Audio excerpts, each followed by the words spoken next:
तो फिल्म की शुरुआत में हम एक आदमी को ग्लास कंटेनर में कैद देखते हैं। होश में आते ही वो बुरी तरह घबरा गया और चिल्लाने लगा। उसे लगा कि उसे कैद करने वाला वो इंसान है जिसके उसने पैसे देने थे। लेकिन फिर थोड़ी ही देर में उसे रियलाइज हुआ कि उसे किसी और ने ही किडनैप किया था, पर क्यों वो अभी भी नहीं समझा। कंटेनर पर एक टाइमर चल रहा था जिसके बंद होते ही उसके पास पड़े रेडियो में से आवाज आई, किसी हेनरी नाम के बंदे की। वो उससे मदद की भीख मांगने वाला था कि उसे पता चला कि हेनरी को भी उसी की तरह किडनैप करके एक ग्लास कंटेनर में रखा गया है। हेनरी के कंटेनर में भी उस जैसा रेडियो था जो चलाने पर जेरमी से कनेक्ट हो गया था। दोनों ही परेशान थे और यहाँ से निकलना चाहते थे। जेरमी ने उसे कहा, घबराओ नहीं, हम मिलकर कुछ कर लेंगे। उनके ये कहते ही जेरमी का कंटेनर तेजी से हिलने लगा और ऐसा हेनरी के साथ भी हुआ। मतलब ये लोग किसी ट्रक टाइप चीज में थे जो अब चल पड़ी थी और इन्हें यहाँ से अब कहीं दूर लेकर जाया जा रहा था। जेरमी ने अंदाजा लगाया कि हेनरी भी उसी ट्रक में है, क्योंकि उनके कंटेनर में जो रेडियोस थे वो बहुत ज्यादा पुराने थे,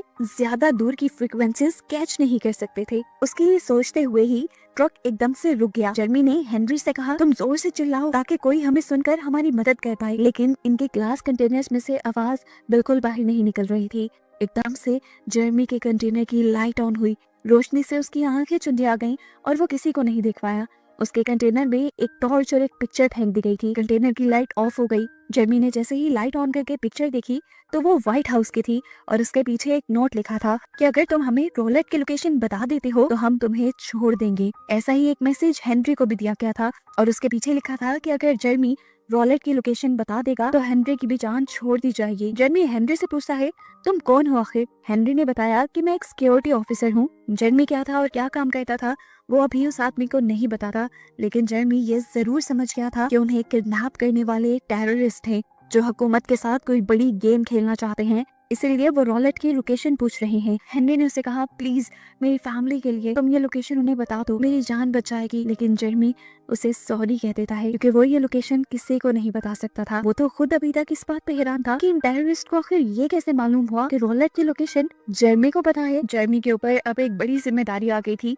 उसे न सिर्फ अपने आप को बचाना था बल्कि प्रेसिडेंट को, जो कि व्हाइट हाउस में रहते हैं, उनको इन टेररिस्ट से भी बचाना था, जिसके लिए जरूरी था कि पहले वो खुद इस कैद से निकले। वो अपना दिमाग चलाता है और फौरन अपनी रेडियो की फ्रीक्वेंसी को आसपास के रेडियो के साथ मैच करने की कोशिश करता है और किस्मत से किसी ट्रक वाले के साथ उसका कनेक्शन भी बन जाता है। उसने घबराए हुए ट्रक वाले से रिक्वेस्ट की कि प्लीज मैं तुम्हारे आसपास किसी ट्रक में हूँ, प्लीज जरा मेरी लोकेशन का अंदाजा लगाओ और पुलिस को इन्फॉर्म करो, इन लोगों ने मुझे किडनैप करके इसमें रखा हुआ है। उसकी घबराई आवाज सुनकर ट्रक वाला समझ गया था कि वो सच में मुसीबत में है, लेकिन सड़क पे चलते हुए इतने सारे ट्रक्स में से कैसे पता चलाया जाता कि वो किस ट्रक में था। अचानक जेरमी को अपने ट्रक के पास से एक हैवी बाइक के गुजरने की आवाज आती है। ये बात वो दूसरे ट्रक वाले को बताता है कि अभी मेरे ट्रक के पास से एक हैवी बाइक गुजरा है और ऐसे वो ट्रक वाला ये पहचान लेता है कि जेरमी किस ट्रक में है। वो ट्रक ड्राइवर अब इस ट्रक को रोकने के लिए इसके पीछे पड़ चुका था, लेकिन जेरमी के ड्राइवर को भी इस चीज का अंदाजा हो गया और उसने फौरन वहां से गाड़ी मोड़ ली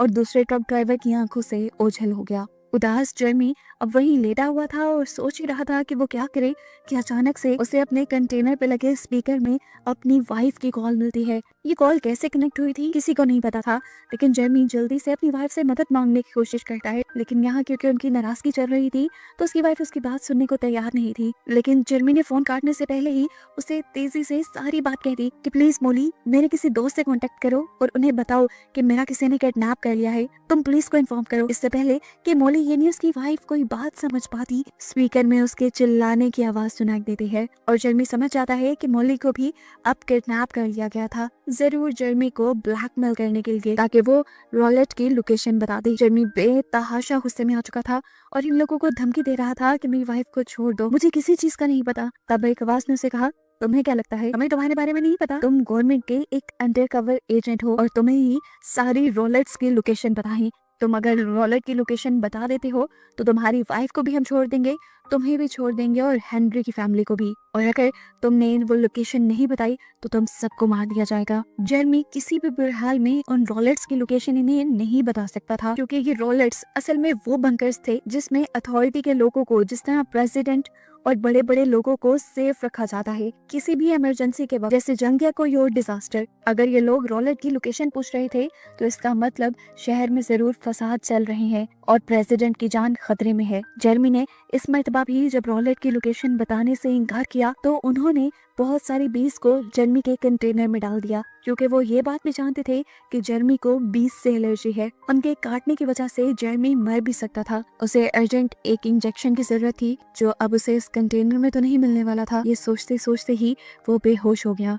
कुछ देर बाद उसे होश आया तो उसने देखा कि उसे इंजेक्शन लगा दिया गया था और उसकी जान बचा ली गई थी। वो ये भी बात समझ गया कि ये लोग उसे मारेंगे नहीं, बस उसे टॉर्चर करेंगे रॉलेट की लोकेशन पूछने के लिए। उसके होश में आते ही हेनरी ने उससे दोबारा कॉन्टेक्ट किया था। वो जेरमी की मिन्नतें कर रहा था कि प्लीज तुम रॉलेट की लोकेशन उन्हें बता दो, वरना मेरी फैमिली मारी जाएगी। लेकिन जेरमी ने इस मर्तबा भी मना कर दिया, ये कहते हुए कि उसके लिए उसकी फैमिली से ज्यादा उसकी ड्यूटी इंपॉर्टेंट है। इस टाइम उसकी फर्स्ट प्रायोरिटी प्रेसिडेंट की जान बचाना थी, जिसके लिए वो कोई भी कुर्बानी दे सकता था, अपनी फैमिली और अपनी जान भी दे सकता था। उसने हेनरी को भी साफ इनकार कर दिया रॉलेट की लोकेशन बताने के लिए। अभी वो लोग बात ही कर रहे थे कि एकदम से पुलिस की कार इस ट्रक के पीछे पड़ गई, क्योंकि ट्रक ड्राइवर एक्स्ट्रा ही तेजी से गाड़ी चला रहा था। जेरमी को ये अच्छा मौका लगा अपनी जान बचाने का, लेकिन पीछे से टेररिस्ट ने उन्हें धमकी दे दी कि अगर तुमने पुलिस के सामने कोई भी होशियारी दिखाने की कोशिश की तो तुम्हारी वाइफ को मार दिया जाएगा। लेकिन वो इन टेररिस्ट की धमकियों से नहीं डर रहा था। पुलिस के करीब आते ही जब ट्रक ड्राइवर पुलिस को अपने डॉक्यूमेंट्स दिखा रहा था, जेरमी ने पुलिस से मदद मांगने की कोशिश की। पुलिस ने आवाज भी सुन ली और गड़बड़ी महसूस होते ही ट्रक ड्राइवर ने तेजी से ट्रक चला दिया। ट्रक की स्पीड को रोकने के लिए पुलिस ने पीछे से फायरिंग की, जिसमें से एक गोली जेरमी के कंटेनर पे भी लग गई। कंटेनर का टूटा हुआ कांच उसकी टांग पे लगा। ड्राइवर भी बहुत तेजी ट्रक चला रहा था, जिसकी वजह से उनका एक्सीडेंट हो गया और इस एक्सीडेंट में जेरमी बेहोश। कुछ देर बाद जेरमी को जब होश आया तो उसने देखा कि ड्राइवर वहाँ पे बेहोश था, या क्या पता वो मर गया हो। उसकी पॉकेट में से उसका फोन नजर आ रहा था। जेरमी ने अपने कंटेनर के होल से हाथ निकालते हुए उसका फोन उठा लिया और जल्दी से पुलिस से कांटेक्ट करने की कोशिश की। जेरमी ने पुलिस से अपने आप को बचाने की रिक्वेस्ट की। वो अपनी लोकेशन के बारे में भी नहीं जानता था। उसने बस ये बताया कि मेरा किडनैप हो गया है और मुझे ये लोग पता नहीं कहाँ लेकर जा रहे हैं। पुलिस जेरमी की मदद करना चाहती थी, लेकिन पता चला इस टाइम जो फोन जेरमी यूज कर रहा था उसकी लोकेशन पुलिस ट्रैक नहीं कर सकती थी। पुलिस एक दूसरा रास्ता निकालती है और डिसाइड करती है कि वो लोग उस सिग्नल टावर को ट्रैक करेंगे जिन सिग्नल्स के थ्रू जेरमी पुलिस से कांटेक्ट कर रहा था। लेकिन इस सब में बहुत ज्यादा टाइम लग जाता, इतना ज्यादा वो वेट नहीं कर सकता था। इतने में ही उसे सामने एक आदमी नजर आया। उसने होल से फौरन उस आदमी को चिल्ला चिल्ला कर बुलाया और मदद के लिए कहा। किस्मत से उस आदमी ने देख भी लिया था, इससे पहले कि वो जेरमी को इस ट्रक से और इस कंटेनर से बाहर निकाल लेता, पीछे से कोई उसे शूट करके मार देता है। ये भी टेररिस्ट का ही आदमी था जिसने मरे हुए पुराने ड्राइवर को बड़ी ही बेदर्दी से इस ट्रक से निकाल के बाहर फेंका और दोबारा ये ट्रक चलाने लगा। जेरमी की सारी उम्मीदें टूट गई, क्योंकि पुलिस इस लोकेशन को ट्रैक कर रही थी और अब अगर जेरमी इस लोकेशन से चला जाता तो पुलिस भी शायद उसे ना बचा पाती। एकदम से जेरमी को अब पुलिस वालों की कॉल आती है। पुलिस वालों ने जेरमी की जो लोकेशन बताई थी, जेरमी को याद आया कि इसी लोकेशन पे तो उसकी वाइफ का घर था। उसने फौरन अपनी वाइफ के बारे में पूछा। पुलिस वाले उसकी वाइफ को चेक करने के लिए जब उसके घर पे गए तो वहाँ पर मॉली यानी जेरमी की वाइफ नहीं थी। वहाँ पुलिस को एक नोट मिला था टेररिस्ट का, जिसमें लिखा था कि अगर जेरमी हमारे साथ कोऑपरेट करता है तो उसकी वाइफ की जान बच जाएगी। पुलिस ने उसे कहा कि आप टेंशन ना लें, हम जल्दी आप तक पहुंच जाएंगे। लेकिन पुलिस भी कैसे उस तक पहुंचती? जो लोकेशन उन्होंने ट्रैक की थी, जेरमी उस लोकेशन से काफी दूर आ चुका था। इसी वक्त हेनरी ने दोबारा उससे कांटेक्ट किया और उससे कहा, देखो मेरे पास एक टाइमर चल रहा है, शायद वो बम का है और कुछ देर में मैं मारा जाऊंगा, प्लीज तुम मेरी जान बचा सकते हो, तुम रॉलेट की लोकेशन उन्हें बता दो। जेरमी उससे कहता है, ऐसा मैं नहीं कर सकता, लेकिन मैं तुम्हारी जान बचाने की भी कोशिश कर रहा हूँ। मेरे पास फोन है जिससे मैंने पुलिस को कॉल की है। उसकी बात सुनकर हेनरी ने उसे कहा, प्लीज इसी फोन से तुम मेरी फैमिली से बात करवा दो। जेरमी हेनरी की बात करवाना तो चाहता था, लेकिन उसने फिर नहीं करवाई, ये सोचकर कि अगर वो उनकी बातों से इमोशनल हो गया तो फिर शायद टेररिस्ट जीत जाएंगे। वो इसी सोच में था कि अचानक उसके पास मौजूद रेडियो चला, जिसमें पूरे शहर में होने वाले हंगामों की न्यूज आ रही थी। टेररिस्ट ने पूरे शहर के अंदर बम लगा दिए थे और जगह जगह बम फट रहे थे। हफरा तफरी मच गई थी और प्रेसिडेंट की जान बचाने के लिए प्रेसिडेंट को रॉलेट के अंदर भेज दिया गया था। जेरमी बुरी तरह पागल होने लगा, क्योंकि टेररिस्ट अपना काम शुरू कर चुके थे। बस उन्हें जेरमी से रॉलेट की लोकेशन चाहिए थी, तो उसके बाद वो प्रेसिडेंट को भी मार देते और यहाँ पर शहर का बहुत बुरा हाल हो जाता। उसे किसी भी तरह प्रेसिडेंट की जान बचानी थी। वो जल्दी से अपने साथ के एजेंट्स को कॉल मिलाने की कोशिश करता है, कोई भी उसकी कॉल नहीं पिक करता सिवाय एक के। इस एजेंट से जेरमी को एक और शॉकिंग न्यूज ये पता चली कि गवर्नमेंट के सारे अंडरकवर एजेंट्स को इसी तरह किडनैप करके ट्रक्स में डालकर ट्रक्स को जगह जगह खड़ा कर दिया गया था। इन्हें सब अंडरकवर एजेंट से खुफिया इंफॉर्मेशन और लोकेशंस का पूछा गया था। जिन एजेंट्स ने लोकेशंस नहीं बताई थी उनको ट्रक में लगे बॉम्ब के जरिए उड़ा दिया गया। इसी सब के दौरान उसे मॉली की यानी उसकी वाइफ की भी कॉल आई। उसने जेरमी से कहा, जेरमी प्लीज मुझे बचा लो, इन लोगों ने मुझे ट्रक में बंद कर दिया है।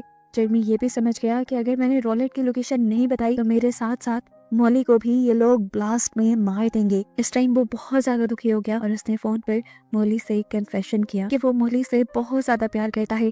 वो जानता है कि उसकी बुरी आदतों की वजह से उसकी और मॉली की जिंदगी में बहुत टेंशन आई, लेकिन वो अब अपने आप को सुधारना चाह रहा था। वो उससे कहता है, मैं इस टाइम भी तुम्हारी जान बचाना चाहता हूँ, लेकिन क्या करूँ? अगर मैंने गद्दारी की तो सिर्फ मेरी और तुम्हारी जान बचेगी, और अगर मैंने इन्हें रॉलेट की लोकेशन ना बताई तो प्रेसिडेंट के साथ साथ सभी लोग बच जाएंगे। मॉली, अब मैं ये फैसला कर चुका हूँ और मैं ये भी जानता हूँ कि अब थोड़ी देर में मैं मर जाऊंगा, लेकिन प्लीज अगर तुम मुझे मेरी गलतियों के लिए माफ कर दो तो शायद मैं सुकून से मर सकूं। इस मर्तबा तो मॉली भी बहुत ज्यादा इमोशनल हो गई थी। उसने जेरमी से कहा, तुम हौसला रखो, हम दोनों को ही कुछ नहीं होगा और हम दोनों दोबारा से एक साथ रहने लगेंगे। इस टाइम ये सब कुछ बहुत ज्यादा इमोशनल हो चुका था। मॉली का फोन बंद होते ही दोबारा हेनरी ने जेरमी से कांटेक्ट किया। उसने बताया कि मेरे कंटेनर में पानी भरने लगा है और मुझे लगता है मैं कुछ ही देर में मारा जाऊंगा। इससे पहले कि जेरमी उससे कुछ कहता, जोरदार धमाके की आवाज आती है और जेरमी समझ आता है कि हेनरी मारा गया है और अब कुछ ही देर में शायद वो भी मारा जाएगा। वो यही सोच रहा था कि उसे अपने उस साथी एजेंट की कॉल आई जिससे पहले उसने कांटेक्ट किया था। उसने जेरमी को एक बुरी खबर ये दी, प्रेसिडेंट को रॉलेट में भेज दिया गया है, जहाँ की लोकेशन ये लोग बचे हुए किसी भी एजेंट से पता चला लेंगे और वहाँ जाकर प्रेसिडेंट को मार देंगे। उसकी बातें सुनकर जेरमी डर गया। जेरमी ने उसे कहा, किसी भी तरह करके प्रेसिडेंट की जान बचाओ, ये हमारी ड्यूटी है। तब वो एजेंट जेरमी से कहता है कि प्रेसिडेंट वाले रॉलेट की लोकेशन तो मुझे भी नहीं पता, वो सिर्फ तुम्हें ही पता है जेरमी, तुम मुझे बता दो, मैं जाकर प्रेसिडेंट को इन्फॉर्म कर देता हूँ। उसकी बात सुनकर जेरमी समझ गया कि ये भी जरूर टेररिस्ट के साथ मिला हुआ है। अब उनकी गाड़ी भी जोर जोर से हिलने लग गई थी, जिसकी वजह से जेरमी इधर उधर गिरा। उसे बहुत चोट भी लग गई और ब्लड भी आने लगा। जब वो थक गया तब उसने ड्राइवर से कहा, रुको, मैं लोकेशन बताने के लिए तैयार हूँ। उसके कहते ही ट्रक एकदम से रुक गया, लेकिन यहाँ पर जेरमी ने दोबारा गेम खेली और हंसने लगा और बोला, कितने लाचार हो ना तुम, कितना तुमने मुझे टॉर्चर किया, लेकिन लोकेशन तुम्हें फिर भी पता नहीं चली। मैं लोकेशन नहीं बताना चाहता था, मैं सिर्फ तुम्हें यही कहना चाहता था। एकदम से कॉल करके उसे मॉली की कॉल आती है जो अब रो रही थी। वो उसे कहती है कि 2 मिनट रह गए हैं, बॉम्ब से हम सब लोग ब्लास्ट हो जाएंगे, प्लीज तुम उन्हें लोकेशन बता दो। लेकिन जेरमी ने उसे कहा, मैं अपनी जॉब से पीछे नहीं हट सकता मॉली, जब मैं अपॉइंट हुआ था तभी मैंने वादा किया था कि मैं कभी भी अपनी ड्यूटी से पीछे नहीं हटूंगा, चाहे मेरी जान ही क्यों ना चली जाए, और आज ये वादा पूरा करने का वक्त आ गया है। मॉली के फोन बंद होते ही दोबारा उसे अपने दोस्त एजेंट की कॉल आई जो उससे जबरदस्ती लोकेशन पूछने लगा, लेकिन यहाँ पर जेरमी ने उसे भी गालियां देकर फोन बंद कर दिया और उस आदमी ने भी इस टाइम जेरमी को साफ बता दिया कि वो पैसों के लिए गद्दारी कर रहा था। उससे से पागल हुआ जेरमी कुछ नहीं कर सकता था क्योंकि अब उसके कंटेनर में भी पानी भरने लगा था और कुछ ही देर में वो भी मारा जाता। लेकिन उसके मरने से पहले ही कोई उसे बचा कर उस कंटेनर में से बाहर निकाल लेता है। उसकी जान बचाने वाला कोई और नहीं बल्कि हेनरी ही था, जो पूरे टाइम से उसकी कार में था, उससे बात कर रहा था बार बार। ये देखकर उसे बहुत ज्यादा गुस्सा आ गया। उसने हेनरी को ही यहाँ पर मारने की कोशिश की, लेकिन तभी पीछे से प्रेसिडेंट ने आकर रोक दिया और उसे बताया गया कि ये सब जो उसके साथ हुआ वो उसका सिर्फ एक टेस्ट था जो प्रेसिडेंट की तरफ से लिया गया था। आजकल किसी भी एतबार करना मुश्किल था, इसीलिए प्रेसिडेंट ने सभी अंडरकवर एजेंट का ऐसा एक टेस्ट लिखवाया जिसमें जेरमी पास हो गया था और उसे प्रमोट भी कर दिया गया था। उसे अब हर टाइम प्रेसिडेंट के साथ रहने की ड्यूटी मिली थी। ये बात सुनकर जेरमी पूरी तरह शॉक हो गया, लेकिन घबराने की कोई बात नहीं थी। उसने सब अच्छा किया था, इसीलिए अब उसे सब अच्छा भी मिलने वाला था। और बस यही दिखाते हुए ये मूवी यहाँ खत्म हो जाती है।